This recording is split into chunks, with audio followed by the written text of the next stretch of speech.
Mr. Presiding Officer, Honorable Senator Judges, magandang hapon po sa inyong lahat.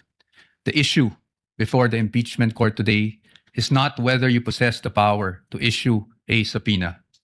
The real issue is whether such power may be exercised in a manner that disregards due process and compels the production of documents and information beyond what is allowed by law.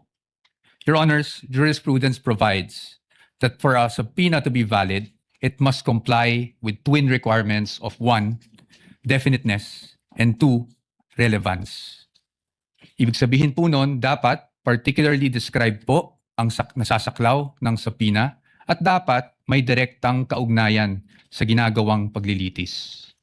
Your Honors, when a subpoena becomes oppressive, when it is unreasonable, and when it is merely issued for the very purpose that there is a hope that somewhere, somehow, something incriminating will come out, it ceases to be an instrument of justice. It becomes a weapon of a fishing expedition.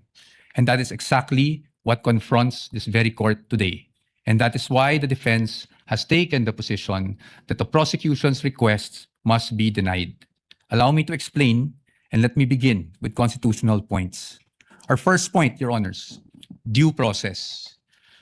Impeachment is primarily a legal and constitutional procedure with political characteristics. It is sui generis, but it is not a purely political proceeding. Ibig sabihin po nun, the Bill of Rights, especially the due process clause, applies in all stages of the impeachment process. Your Honors, those are not my words. Those are the words of the Supreme Court in Duterte versus House of Representatives. And that is the law of the land. When we speak of due process, we offer a simple proposition that evidence must be present to support each and every accusation. Pero hindi po yon yung nangyari dito. Balikan po natin kung saan nagsimula itong proceeding na ito. I have here with me, Your Honors, copies of the Saballa and Cabrera complaints, both filed before the House of Representatives, both accused the Vice President of allegedly amassing unexplained wealth, both with voluminous attachments, yet not one attached a document to support that accusation. Not a single financial transaction record, not even a single SALN. In fact, it was only after these complaints were filed, and more significantly, only after the respondent had filed her answer before the Committee on Justice, that committee started searching for evidence to somehow support these accusations through, again, the issuance of subpoenas. Your Honors, we objected then, and we are still objecting now, because with all due respect, the position of the defense is that is the very definition of a fishing expedition. Your Honors, in our legal system, it is not permitted to accuse now and then just look for proof later on. That is not how due process works. Hindi po dapat natin pinapayagan yan. Moving on to my second point, Your Honors, let's talk about relevance.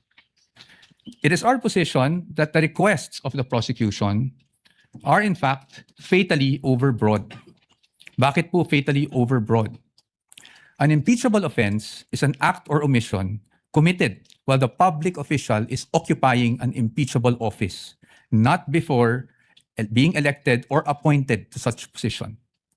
Again, Your Honors, those are not my words. Those are the words of the Supreme Court in Duterte versus the House of Representatives. That is controlling, and that is the law of the land. Yet here, Your Honor, today, the prosecution is requesting for documents spanning almost 2 decades, almost 20 years, dating as far back as 2007. Your Honors, it is a fact na noong 2007, ang respondent ay vice mayor pa lamang. Definitely not an impeachable office, Your Honors. How is that relevant? It is the position of the defense that it is not. In fact, what that is an unlimited search throughout a person's financial history. That should not be allowed. Your Honors, if a subpoena is not narrowly tailored, it is oppressive. For these reasons alone, we are of the position that the request should already be dismissed. Nonetheless, if the impeachment court were to extend its utmost liberality, which the prosecution have asked for in their memorandum, we'd like to point out, Your Honors, that Congress itself, the Senate and the House of Representatives, enacted laws that specifically prohibit the disclosure of these information that the prosecution is asking for now. Let us go through them one by one. Let's start with RA 9160 as amended by RA 11521, which is the Anti-Money Laundering Act. Your Honors, the prosecution is asking for covered transaction reports, suspicious transaction reports, financial intelligence reports, again, spanning almost 2 decades. However, it is clear under Section 8A, which we are flashing on the screen right now, na bawal po yun. Disclosure is prohibited under this provision, Your Honors. It is in black and white. Meron po bang exception? Wala po. Impeachment is not an exception. Had Congress wanted to make impeachment as an exception, madali lang naman pong ilagay yun sa batas. Pero hindi po iyon nagawa. Now, in fact, I also have here copies of the Financial Intelligence Report and another report from the AMLAC, the Information Management Analysis Group, which were already marked as exhibits, Your Honor. And it's in the records of the court.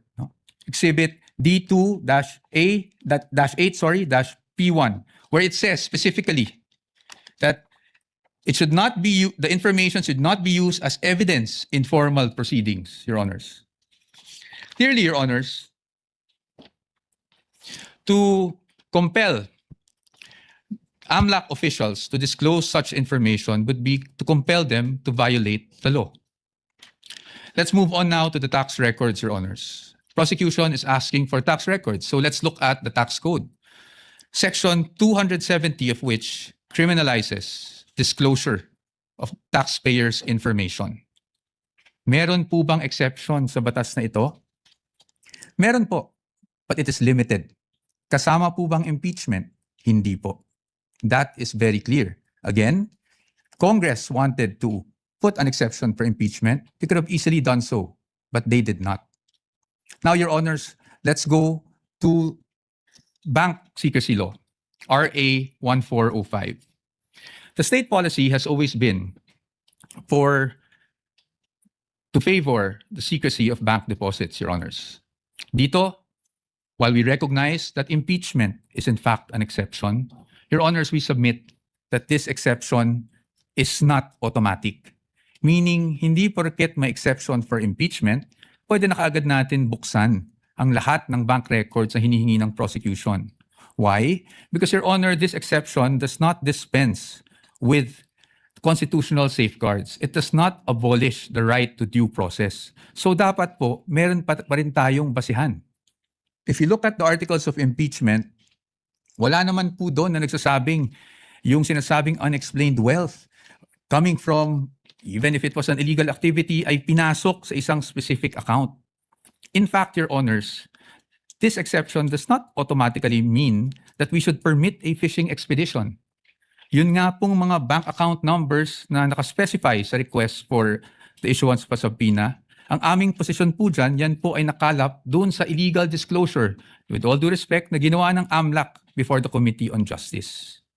And then, Your Honors, they're also asking for the bank records of the spouse. Your Honor, the spouse is not an impeachable officer.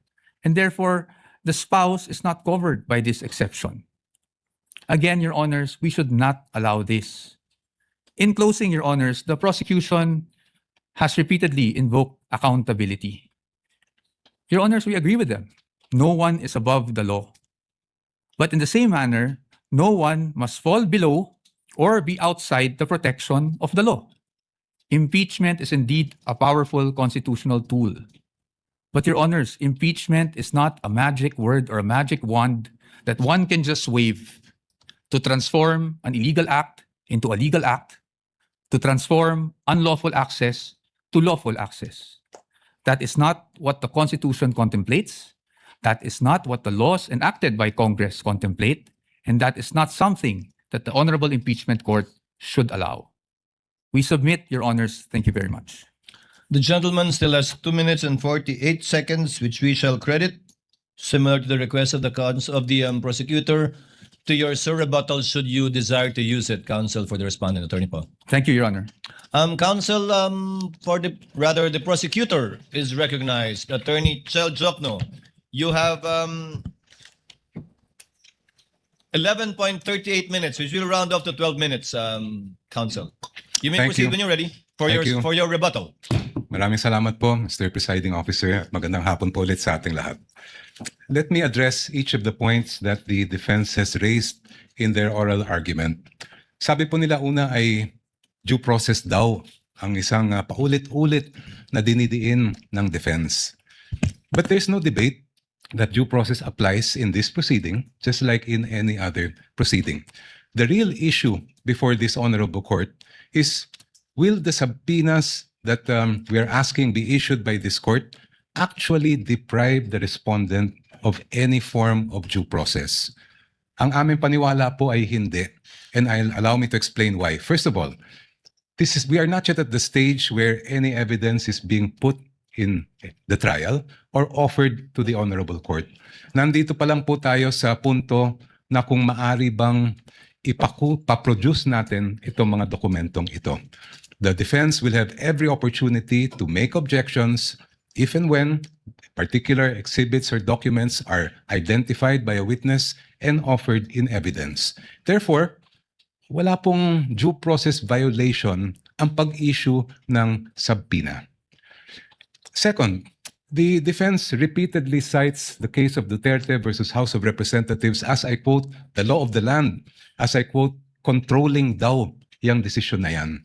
But I must remind the defense of that particular case and why the pronouncements quoted are mere obiter dicta, o kung sa simpleng salita po ay side comment lang. The entire Duterte versus House of Representatives case revolved around a different mode of impeachment. Kung maalala po natin, yan yung at least one-third na members of the House ang nagsampa ng kaso.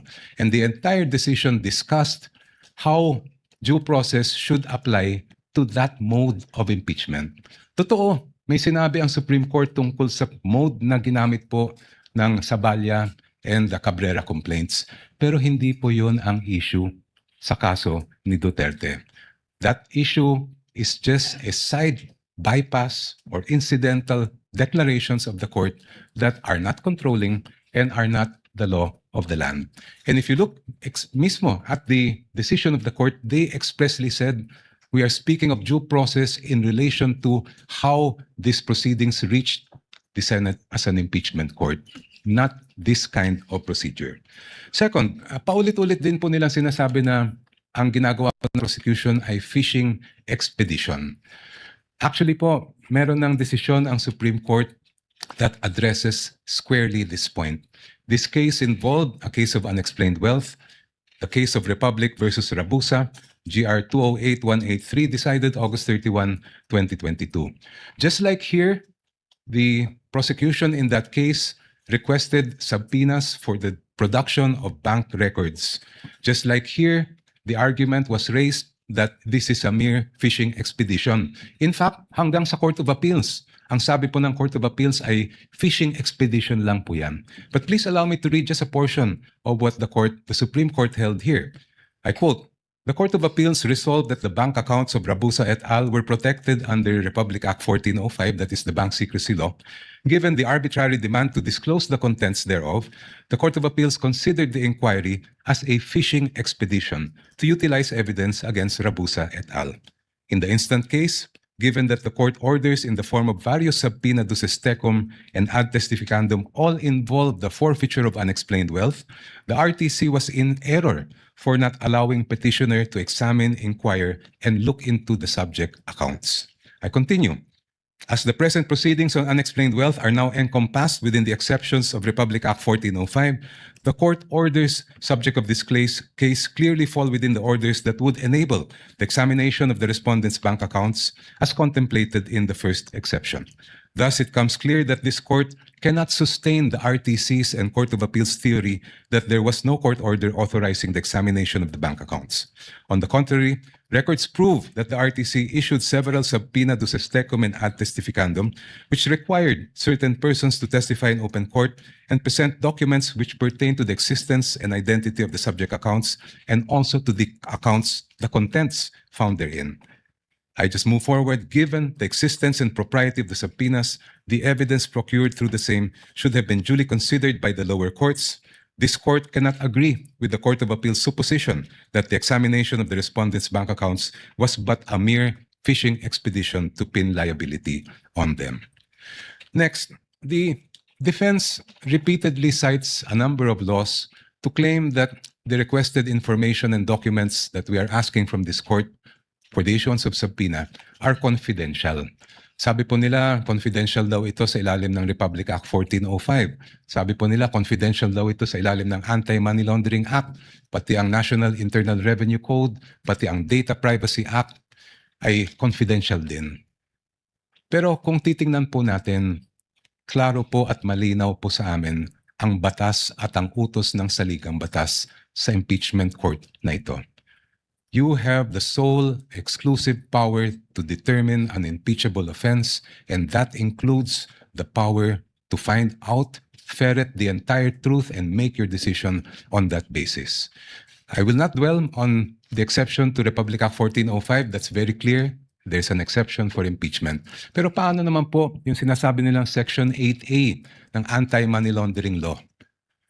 If you read that law, particularly that provision, it clearly refers to prohibiting leaks by members of the Anti-Money Laundering Council.